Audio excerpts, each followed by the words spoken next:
Hello दोस्तों, veterans नमस्कार। मैं दीवान सिंह।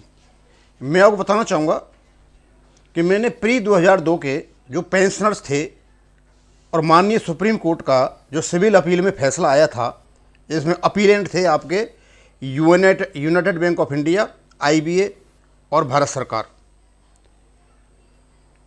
तो केस क्या था वो आपको बता देता हूँ कि एक केस प्री 2002 का कैलकाटा हाई कोर्ट में होता है सिंगल जज के यहाँ। प्री 2002 के पिटिशनर्स जीत जाते हैं। उस केस को लेकर के IBA और जैसी पार्टियाँ ये सब गवर्नमेंट वगैरह यूनाइटेड बैंक ये कोर्ट में जाते हैं अपील में, कैलकाटा हाई कोर्ट में। ये हार जाते हैं। फिर ये रिव्यू पिटीशन में जाते हैं, वहाँ भी ये हार जाते हैं, यानी पिटिशनर जीत जाते हैं। उसके बाद ये माननीय सुप्रीम कोर्ट में चले जाते हैं। माननीय सुप्रीम कोर्ट में उससे पहले कोई मद्रास हाई कोर्ट का फैसला आ गया था, डबल बेंच का या डिवीजन बेंच का। वहाँ एक सिंगल जज ने फेवर में फैसला दिया था, लेकिन वहाँ की डिवीजन बेंच ने अपोजिट में दिया था। और जो अपोजिट में जो फैसला दिया था उसका फैसला सुप्रीम कोर्ट से ये केस आने से पहले हो गया था। अब क्योंकि फैसला सुप्रीम कोर्ट में ऑलरेडी हो गया था मद्रास हाई कोर्ट के बेस पर, तो इस केस में भी ऐसा ही फैसला आना था। अब मैं आपको बताता हूं कि जो निकाला उन्होंने कि कुछ साइट दे रखी हैं और जो पिटिशनर की जो रिप्रेजेंटेशन है CI साहब ने वो PIL में कन्वर्ट कर दी हैं, वो क्या चीज़ है आपको इस चीज़ से पता चलेगा। माननीय हाई कोर्ट के सिंगल जज ने क्या कहा?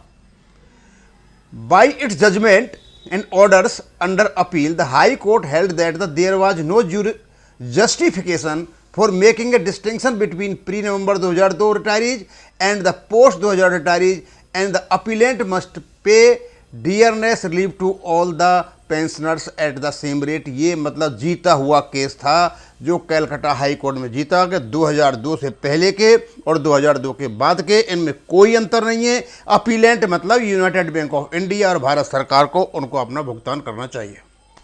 ये वहाँ का फैसला था। उसके बाद जब ये अपील में चले, उसके बाद चलो a memorandum of settlement dated 29/10/1993 was enter into between the management of 58 banks as represented by the Indian banks association on one hand and their workmen as represented by All India Bank Employees Association on the other, said memorandum recited that the parties had agreed to introduce a pension scheme in banks for the workmen employees in lieu of employees contribution to the provident fund। बड़ा स्पष्ट बोला है, 1993 में केवल और केवल जो provident fund था उसके बदले में पेंशन का इनका समझौता हुआ था। That the pension scheme so agreed was to be broadly on central government, और ये जो पेंशन स्कीम होनी थी ब्रॉडली ये RBI और सेंट्रल गवर्नमेंट की लाइन पे होनी थी। 1993 में भी होता। मैं अपनी ओर से नहीं कह रहा इसको, ये सारी की सारी चीज़ें कैलकाटा हाई कोर्ट में वकीलों ने रखी थी, पिटिशनर रखी थी, अपीलेंट से रखी थी, रेस्पोंडेंट रखी थी। ये वो कह रहे हैं, इसका मतलब ये सारा कुछ सही है। Paragraph 6 of the memorandum dealt with dearness allowance relief to the pensioners and it stipulated, और उसका 6वां नंबर तो था, पैरा 6 जो था उसका सेटलमेंट का, वो क्या कहता है? dearness relief to pensioners will be granted at such rates as may be determined from time to time in line with the dearness allowance formula in operation in Reserve Bank of India। उसमें लिखा था कि reserve bank of India के अनुसार dearness दिया जाएगा। ये इनके सेटलमेंट में था। रिजर्व बैंक ऑफ इंडिया को जो फ्लैट रेट पर जो पहले नहीं मिल रहा था डियरनेस अलाउंस, वो 1/11/2002 से दे दिया गया, लेकिन हमारों को अभी नहीं दिया गया, 1/10/2023 से दिया गया। अब इसके बदले में जो कुछ भी हुआ, क्या क्या हुआ वहां पे, हमारे लोगों ने क्या किया, अब यहां आपको पता चलेगा। The parties initially agreed that negotiations that the total quantum of wage increase arising out of settlement to be signed in this regard shall be 1288 crore का खर्चा ही होगा, इससे ज़्यादा हमारे पास नहीं है। ये शायद 2010 में बात हुई थी, जो आपका 9वां बेस सेटलमेंट था। यानी आईबीए ने यह कह दिया हम 1288 करोड़ ही खर्च करेंगे, ज़्यादा नहीं करेंगे पर एनम। अकॉर्डिंगली इस 1288 को ध्यान में रखते हुए एक्सचेंज मिनट्स 23 नवंबर और 2004 को मुंबई में इन्होंने यहाँ मिनट्स एक्सचेंज की। इट इज एग्रीड, अब ये ध्यान देने की बात है, that for the purpose of the settlement, ये सेटलमेंट को करने के लिए, यानी 9वें बेस सेटलमेंट को करने के लिए क्या हुआ था, the additional cost of pension be shared between the parties at the ratio as agreed in pension cost agreedly. तो यहां इनमें समझौता हुआ कि एडिशनल कॉस्ट ऑफ पेंशन उसको पार्टीज झेलेंगी। ये था आपका 2010 में आपसे रिकवरी का कारण, जिसमें सीधे सीधे EIBA के जनरल सेक्रेटरी वेंकटाचलम और दूसरी यूनियन का हाथ है। यदि यहां एग्री नहीं होते तो शायद ये नहीं करता और आपको सेकंड ऑप्शन भी मिल जाता, एडिशनल कॉस्ट ऑफ पेंशन। यानी जो सेकंड ऑप्शन जब देने जा रहे थे तो उस समय इनको दबाव में लिया IBA ने कि अब तो दबाव में आकर के कट जाएंगे, और ये भी चाहते थे कैसे भी करके हो जाए, पेंशनर का हमारा पैसा कट जाए, और दबाव में आकर के ये अब इनको ये पूछा जाए कि जो समझौता, जो रेगुलेशन 1995 में आ गया था उसमें स्पष्ट था कि बैंक का शेयर ही वहां जाएगा, दूसरा नहीं जाएगा। तो 2010 में जब 9वां बेस सेटलमेंट हो रहा था तो उस समय कॉस्ट ऑफ पेंशन के नाम पर ये क्यों एग्री हुए थे, ये है असली कारण। और ये मैं नहीं कह रहा, ये मैं नहीं कह रहा, ये कह रहा है कोर्ट। कोर्ट बता रहा है कि 1288 करोड़ खर्च करने हैं, इसलिए कोई एडिशनल कॉस्ट ऑफ पेंशन को इनको भूत दिखा करके हमसे भी लूट लिया, बैंक तो देगा ही, कि बैंक के लिए तो लिखा हुआ है रेगुलेशन 11 में जो भी शॉर्टफॉल होगा बैंक देगा। लेकिन बैंक का जो शॉर्टफॉल पूरा करता वो अपने ऑफिसर एम्प्लॉय से कर लिया, और इसमें वेंकटाचलम जी का पूरा हाथ है। और 2015 में तो इनने और नो कॉन्ट्रैक्चुअल लायबिलिटी करे खत्म कर दिया। अब जब ये कोर्ट में गया केस, माननीय सुप्रीम कोर्ट में, क्योंकि ये तो हार गए थे कलकत्ता हाई कोर्ट से, जब कोर्ट में जब ये केस गया, क्यों लंबा चौड़ा जजमेंट है, वहां से खास चीजें ली है मैंने, तो ये कहते हैं इन द एफिडेविट रिप्लाई, और जो अपीलेंट कौन थे, United Bank of India, IBA and government of India, इन्होंने एफिडेविट दिया।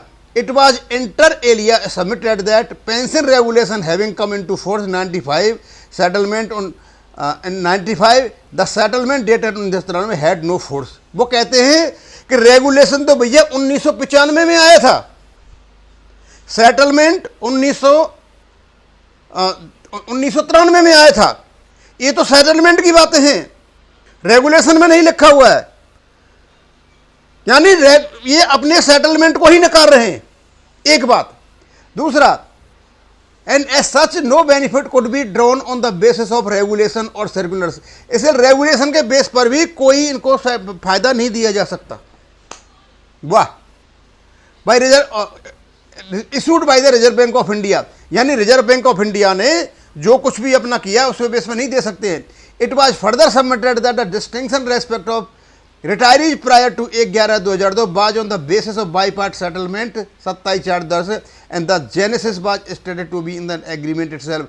वो कहते हैं कि जो 1/11/2002 का रिटायरीज के लिए जो DA का जो नहीं मिला है, वो कहाँ बाई पार्ट सेटलमेंट 27/4/2010 के सेटलमेंट का बेस है, वहाँ से उत्पत्ति हुई है इसकी।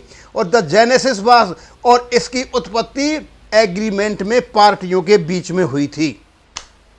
ऐसे ही नहीं हो गया, इनको जो डीआर जो बराबर मिलना चाहिए था, जो फ्लैट रेट में मिलना चाहिए था, सिर्फ इसलिए नहीं मिला क्योंकि IBA और UFBU के बीच में समझौता हुआ था कि पहले वालों को मत दो और आप बाद वालों को दे दो, फ्लैट रेट पर पहले वालों को मत दो, ये समझो। और ये कोर्ट ने डाला है यहाँ पर, ये कोर्ट ने डाला है। और ये जो एग्रीमेंट हुआ था, इसको जब अपीलेंट्स ने माननीय सुप्रीम कोर्ट ने कहा तो इसको अब कोर्ट ने मान लिया, कोर्ट ने ये माना कि दोनों के बीच में एग्रीमेंट हुआ है। लेकिन सवाल ये उठता है कि जब इनका रेगुलेशन 1995 में आ गया था, तो क्या उनको एडिशनल कॉस्ट ऑफ पेंशन के नाम पर पैसा रिकवर करने का अधिकार था? बिल्कुल नहीं था। और दूसरा, इन्होंने प्री 2000 नवंबर 2002 के पहले वाले जो एम्प्लॉय थे उनको छोड़ दिया था फ्लैट रेट डीआर से। क्या ये इसको कर सकते थे? बिल्कुल नहीं कर सकते थे। ये सारा का सारा काम एग्रीमेंट के माध्यम से, यूएफबीयू के माध्यम से, आईबीए के माध्यम से हुआ है। उसी से नुकसान हुआ है प्री 2002 के पेंशनर्स को, और उसी के नुकसान हुआ है अपनी पेंशन अपडेशन का जितना भी हुआ है। और जो पैसा कटा 2010 में, वो भी इन यूनियन के माध्यम से कटा है। इसमें बैंकों का कुछ भी लेना देना नहीं है, क्योंकि बैंकों को तो जैसा भेजेंगे वैसा ही होगा। ये एक्सीडेंट कॉस्ट ऑफ पेंशन पता नहीं कहाँ से लाए, कहाँ से नहीं लाए, और इसको ला करके टेक दिया। ये जजमेंट क्लियरली बताता है। अब क्योंकि आपको मैं जब बताऊंगा आगे चल के, तब पता चलेगा एक्चुअली में जो आपसे मांगा गया है सुप्रीम कोर्ट में, जो पीआईएल बनी है, उसका क्या अर्थ निकलता है। ये बात मुझे थोड़ी आपको समझानी थी, इतनी समझा दी। उसके बाद में और प्रकाश डालूंगा उस पर, फिर आपको पता चलेगा कि एक्चुअली क्या है। क्योंकि ये जजमेंट जो हुआ था केवल और केवल यही डाटा इन लोगों ने छुपाया था।